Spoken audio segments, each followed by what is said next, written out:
राज्यात सध्या बीडमधील मसाजोग गावचे सरपंच संतोष देशमुख यांच्या हत्या प्रकरणावरून वातावरण चांगलंच गरम आहे। या प्रकरणात आतापर्यंत 8 आरोपींना अटक करण्यात आलेली आहे। त्यातील वाल्मिक कराडला देखील खंडणीच्या गुन्ह्यात अटक करण्यात आलेली आहे। वाल्मिक कराडचे संबंध मंत्री धनंजय मुंडे यांच्यासोबत असल्याचं अनेक वेळा सांगण्यात आलेलं आहे किंवा दिसलेलं देखील आहे। या प्रकरणाचा तपास करताना कोणताही परिणाम तपासावर होऊ नये यासाठी मुंडेंच्या राजीनाम्याची मागणी विरोधी पक्षाकडून जोरदार लावून धरण्यात येत आहे।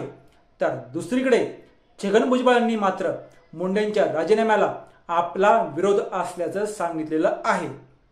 धनंजय मुंडेंच्या राजीनाम्याच्या मागणीवर बोलताना छगन भुजबळांनी आपल्या मनातील खदखद सांगितलेली आहे। नेमकी छगन भुजबळांनी मनातली कोणती खदखद सांगितली हेच जाणून घेऊ या व्हिडिओच्या माध्यमातून। नमस्कार, मी किशोर बलकवडे आणि आपण पाहतात विषयच वेगळा।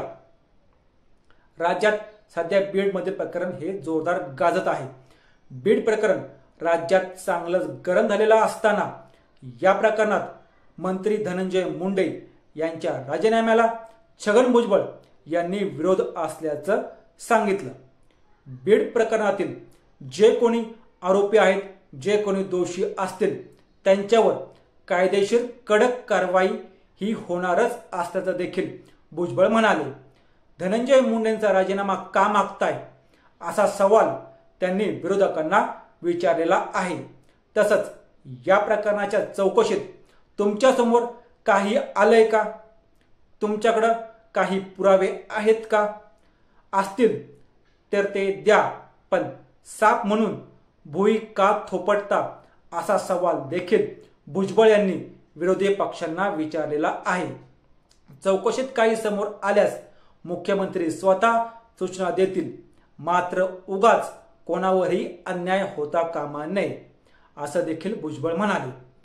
भुजबळांच्या मनातील खदखद कोणती ते पण पाहू।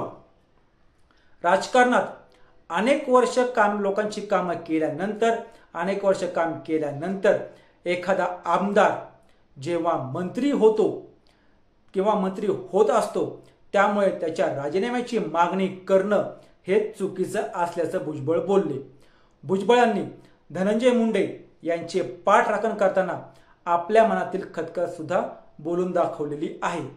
छगन भुजबळांनी म्हटलं की माझ्याबाबत सुद्धा असाच प्रकार घडलेला आहे किंवा झालेला होता। जेव्हा तेलगी प्रकरणात मी तेलगीला पकडलं, त्याला जेलमध्ये टाकलं आणि मलाच त्या प्रकरणात अडकवण्यात आलं, मला राजीनामा सुद्धा द्यावा लागला होता। तेलगीचं प्रकरण माझ्या कारकिर्दीमध्ये बाहेर आलं, ते मीच बाहेर आणलं होतं। तेलगीची बनावट स्टॅम्प पेपरची प्रेस होती, ती सुद्धा आम्हीच पकडली। तेलगीवर मोक्का अंतर्गत गुन्हाही मीच लावला होता। तेलगीच्या प्रकरणात मीच तेलगीच्या सीबीआय चौकशीची मागणी देखील केली होती आणि या बदल्यात मला काय मिळालं तर माझाच राजीनामा मागण्यात आला, मला मंत्रिपदापासून दूर करण्यात आलं आणि त्या प्रकरणात मला चौकशीसाठी बोलवण्यात आलं आणि उलट माझीच चौकशी करण्यात आली। हे सगळं मी भोगलेलं आहे, याची झळ ही मला चांगलीच बसलेली आहे।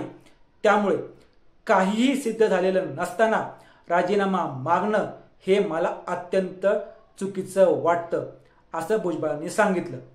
हीच भुजबळांच्या मनातील खदखद त्यांनी आता बोलून दाखवलेली आहे। असेच रोजच्या रोज नवनवीन व्हिडिओ पाहण्यासाठी आमच्या चॅनलला सबस्क्राईब करून व्हिडिओला लाईक करायला विसरू नका।